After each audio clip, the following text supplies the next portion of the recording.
Ça tourne. Déjà? Oui. Alors, rebonjour les enfants.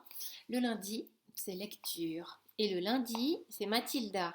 Alors, comme je vous l'avais dit, je vous propose de continuer la lecture de Mathilda.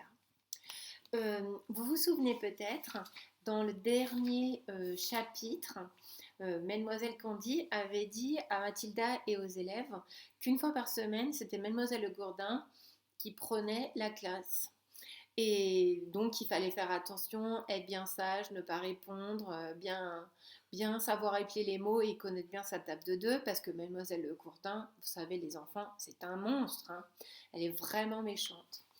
Et donc, Anémone était allée chercher la carafe d'eau, la cruche, avec de l'eau et un verre pour la mettre sur la table, sur le bureau de Mademoiselle Le Gourdin. Et vous vous rappelez ce qu'elle avait décidé de mettre dedans pour faire une très vilaine blague? Vous vous souvenez comment ça s'appelle, ce petit animal qui ressemble à un lézard? C'est un triton. Donc, elle a décidé de mettre un triton dedans et de mettre des petites herbes, les herbes qu'elle avait trouvées qui étaient avec le triton. Voilà, pour faire peur à Mademoiselle Le Gourdin sans doute. On s'était arrêté là. Donc, le chapitre que je vais vous lire tout de suite s'appelle Le cours du jeudi. C'est parti. À 2 heures pile, la classe entière était assemblée. Mademoiselle Candy, après avoir constaté que la cruche et le verre n'avaient pas été oubliés, alla se placer debout au fond de la salle. Tout le monde attendait. Soudain, la gigantesque silhouette de la directrice, avec sa robe sanglée à la taille et sa culotte verte, apparut dans l'encadrement de la porte. « Bonjour les enfants !» aboya-t-elle. « Bonjour, mademoiselle Le Gourdin !» gazouillèrent-ils. La directrice, plantée devant les élèves, jambes écartées, poings sur les hanches, comme d'habitude, c'est toujours sa position, promena un regard furieux sur les petits garçons et les petites filles, assis comme sur un grill à leur pupitre, à leur bureau. « Ah, vous n'êtes pas beau à voir !» dit-elle avec une expression de profond dégoût, comme si elle regardait une procession de limaces au milieu de la salle. « Quel ramassis de répugnants cancrelats vous faites !» Chacun eut le bon sens de rester silencieux. « Ça me fait vomir !» enchaîna-t-elle, « de penser que me voilà obligée de supporter un ramassis de déchets pareil dans mon école pour les 6 années à venir. Pas de doute, il faudra que j'élimine le plus grand nombre possible d'entre vous, dans les plus brefs délais, si je ne veux pas finir l'asile. » Elle s'interrompit et se mit à émettre une série de renâclements. Les renâclements, c'est des bruits qu'on fait parfois avec la gorge, comme ça. Comme ça, des bruits vraiment pas agréables. C'était un bruit curieux. On entendait un peu la même chose en parcourant une écurie. Une écurie, la maison des chevaux, vous vous rappelez? À l'heure du repas des chevaux. « Je suppose, reprit-elle, que vos pères et mères vous trouvent merveilleux. Eh bien moi, je suis là pour vous garantir le contraire, et je vous conseille de me croire. Debout tout le monde !» Tous les élèves se mirent debout avec précipitation. « Maintenant, tendez les mains en avant, et pendant que je passerai devant vous, vous me les montrerez des deux côtés, que je vois si elles sont bien propres. » Mademoiselle Le Gourdin se mit à marcher à pas lents le long des pupitres alignés, inspectant les mains tendues. Tout se passa bien jusqu'au moment où elle arriva à la hauteur d'un petit garçon au 2e rang. « Toi, comment tu t'appelles ?» demanda-t-elle. « Victor. »« Victor quoi ?»« Victor Pat. »« Victor Pat quoi ?» hurla Mademoiselle Le Gourdin. Elle lui avait soufflé à la figure avec une telle force qu'elle faillit y faire passer le petit bonhomme par la fenêtre. « Ben, c'est tout, madame, » dit Victor. « Sauf si vous voulez mes autres prénoms, » Je vous montre l'illustration de Mademoiselle Le Gourdin en train de fâcher ce pauvre petit Victor. Marius écoute, il veut voir aussi.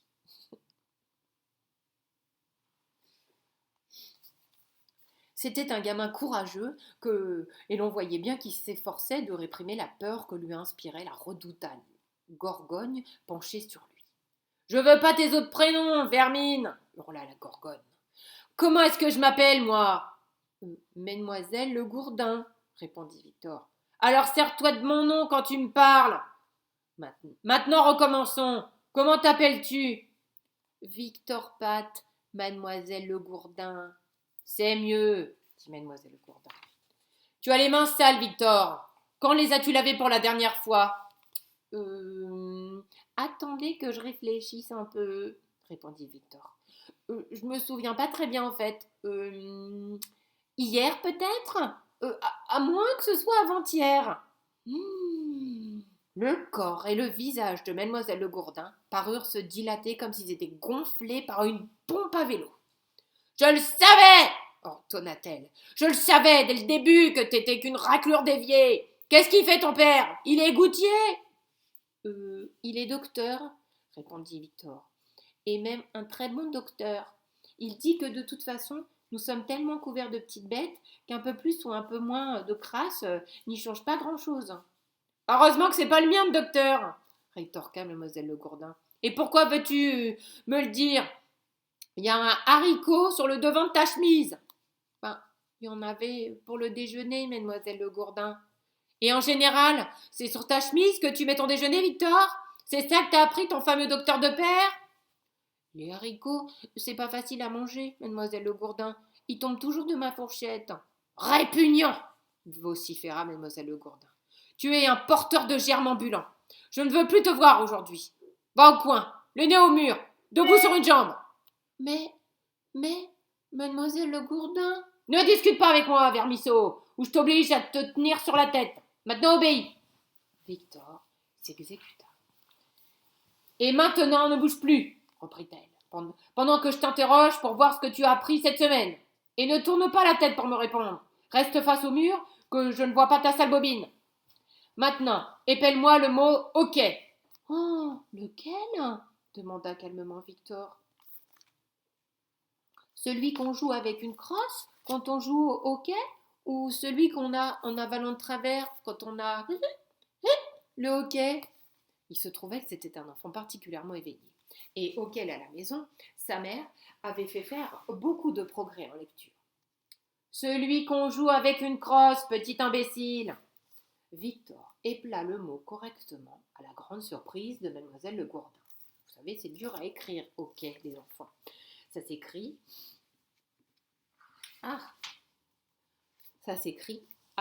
Hockey.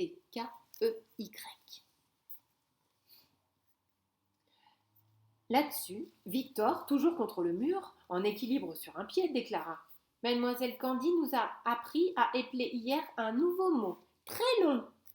Et c'est quoi ce mot? Demanda mademoiselle Le Gourdin d'une voix feutrée. Plus sa voix s'adoucissait, plus grand était le danger, mais Victor refusait d'en tenir compte. Difficulté, dit-il.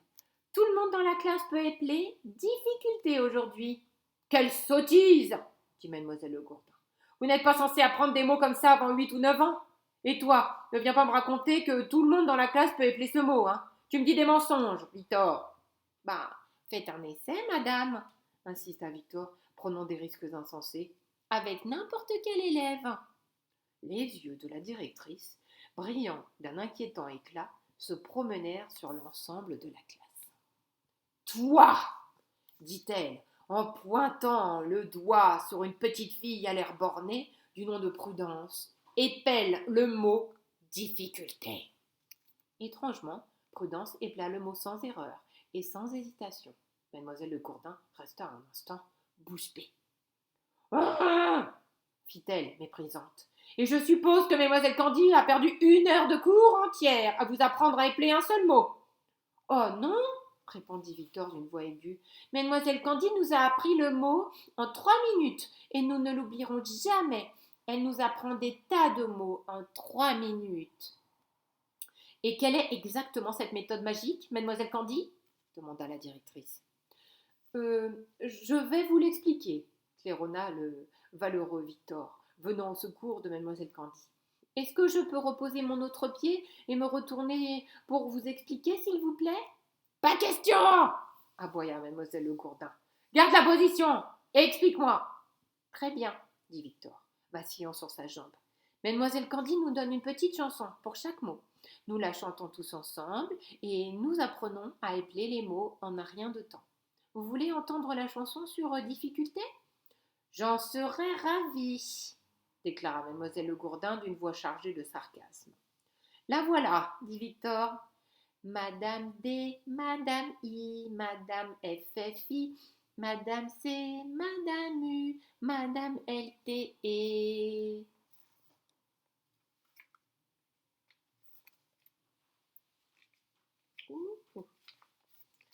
Et voilà, ça fait difficulté. C'est grotesque, aboya mademoiselle Le Gourdin. Pourquoi toutes ces femmes sont-elles mariées? Et d'ailleurs, vous n'avez pas à apprendre des poésies aux enfants quand vous les faites épeler. Qu'il n'en soit plus question à l'avenir. Mais cela permet de leur apprendre facilement quelques mots compliqués, murmura mademoiselle Candy. Ne discutez pas avec moi, Candy, tonna la directrice. Faites ce qu'on vous dit, c'est tout. Maintenant, je vais passer aux tables de multiplication et voir si vous leur avez appris quelque chose dans ce domaine.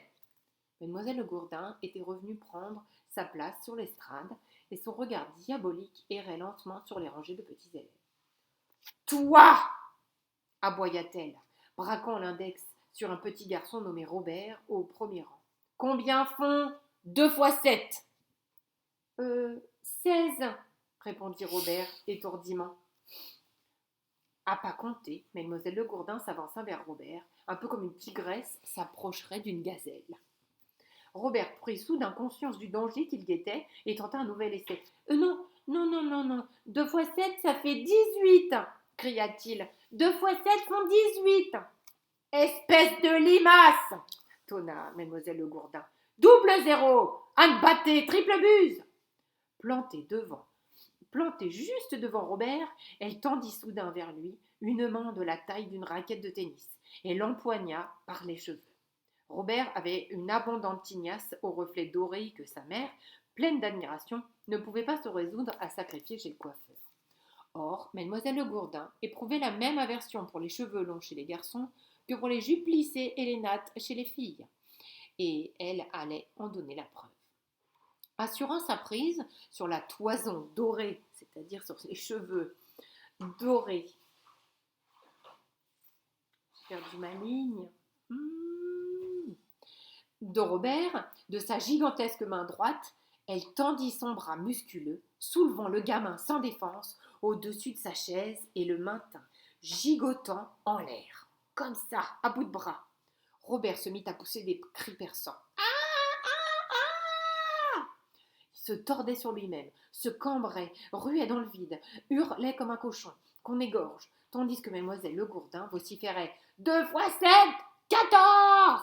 2 fois 7, 14 ! Je ne te lâcherai pas avant que tu l'aies dit !»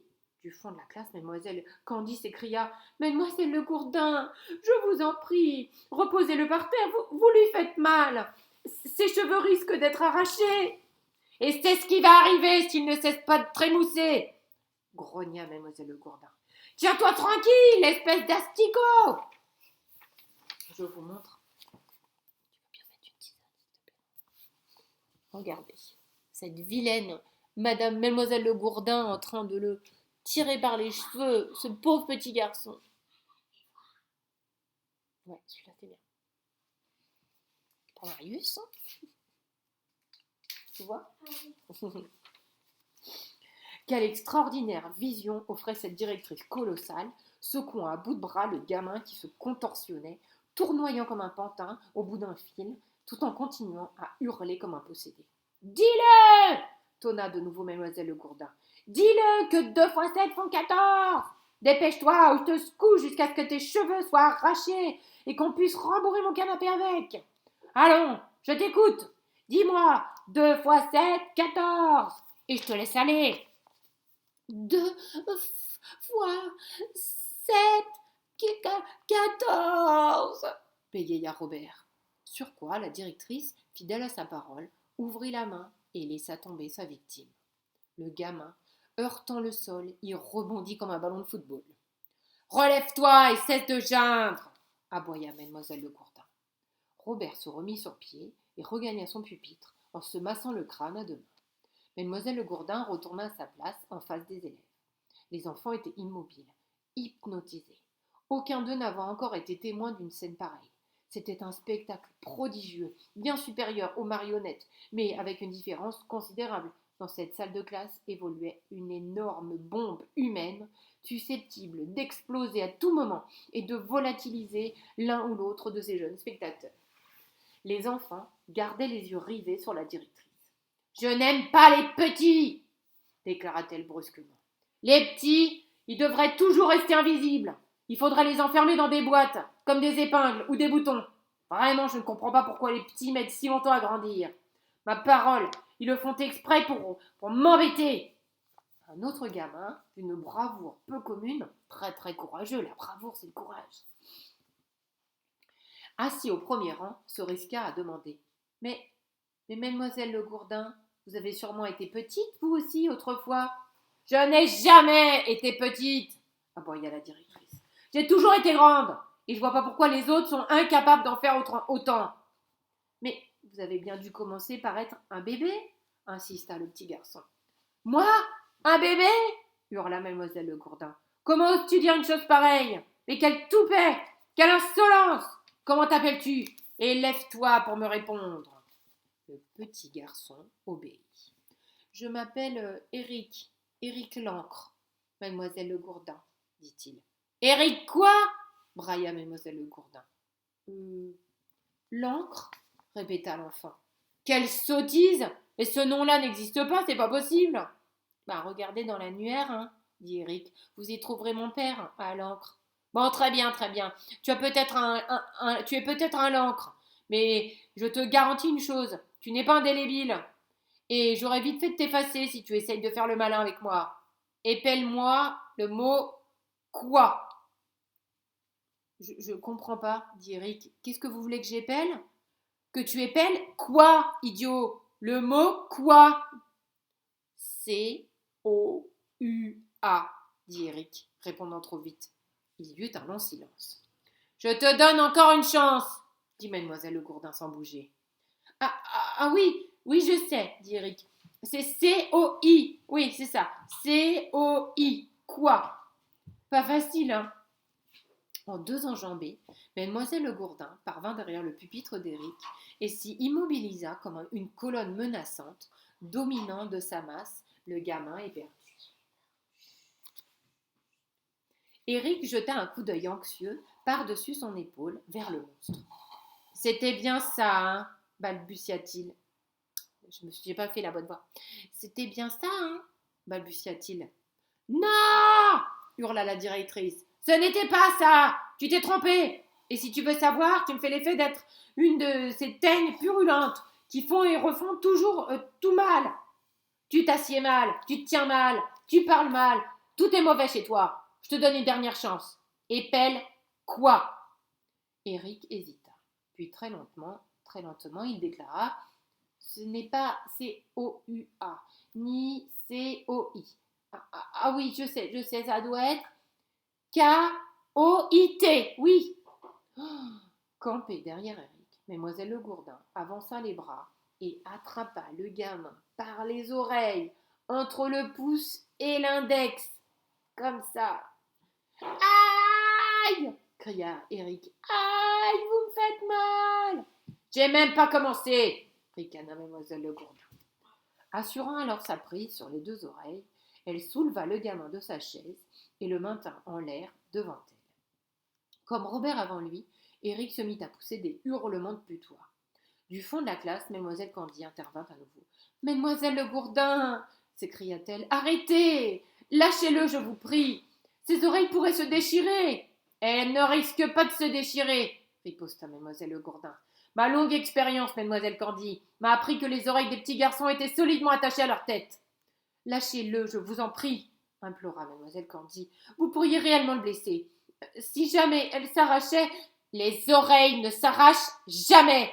hurla mademoiselle Le Gourdin. « Elles s'étirent superbement, comme elles le font maintenant, vous voyez, mais je vous garantis qu'elles ne vont pas se détacher. » Je vous montre l'illustration de mademoiselle Le Gourdin en train d'arracher les pauvres oreilles de ce garçon.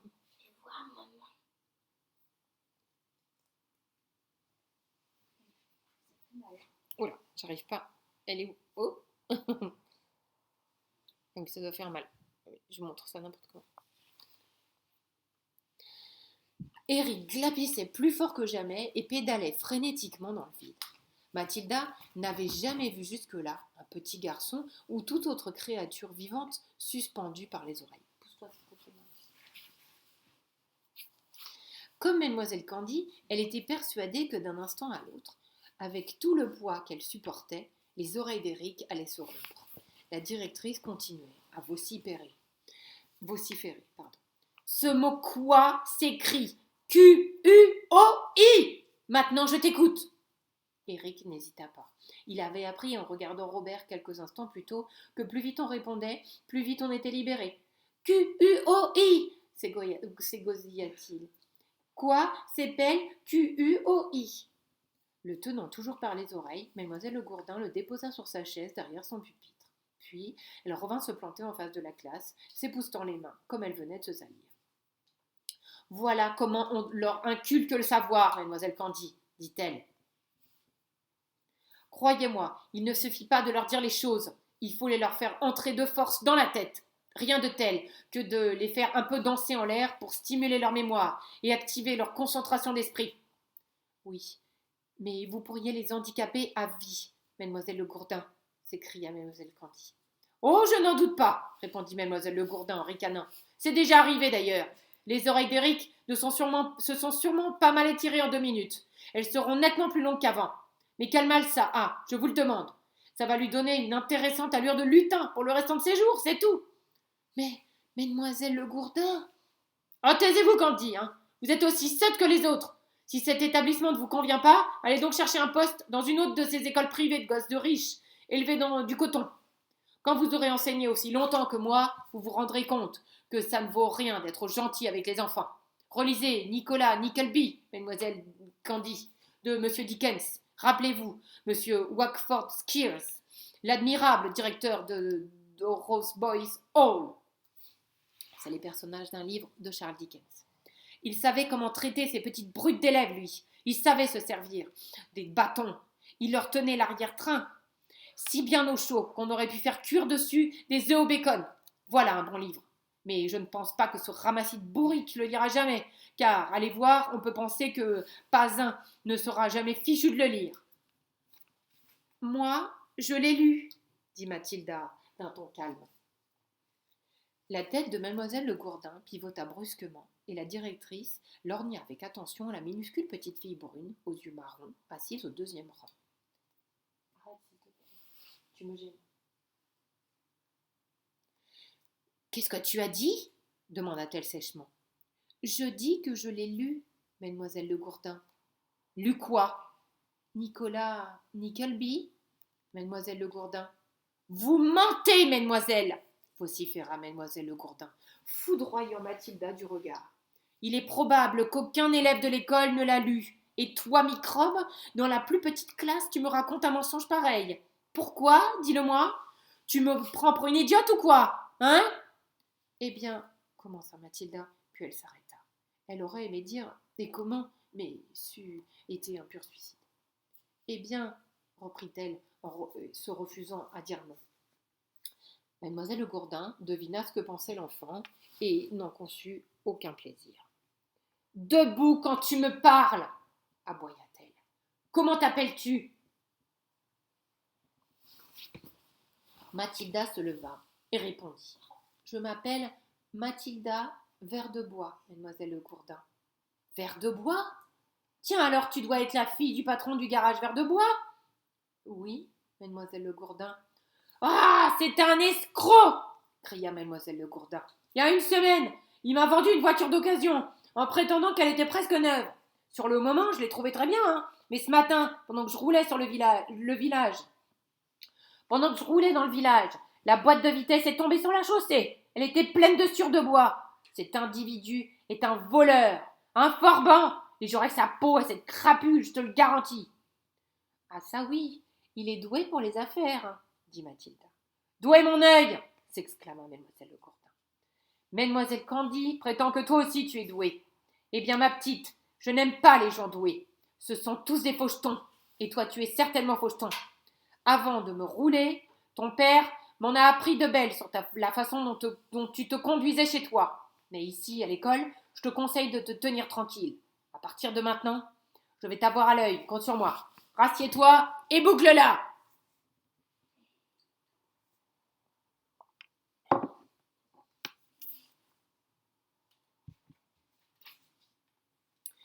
Et c'est terminé pour le chapitre d'aujourd'hui.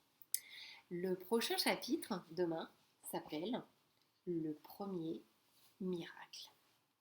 On ne sait toujours pas ce qui va se passer. La classe n'est pas terminée. Il va encore se passer des choses dans la classe.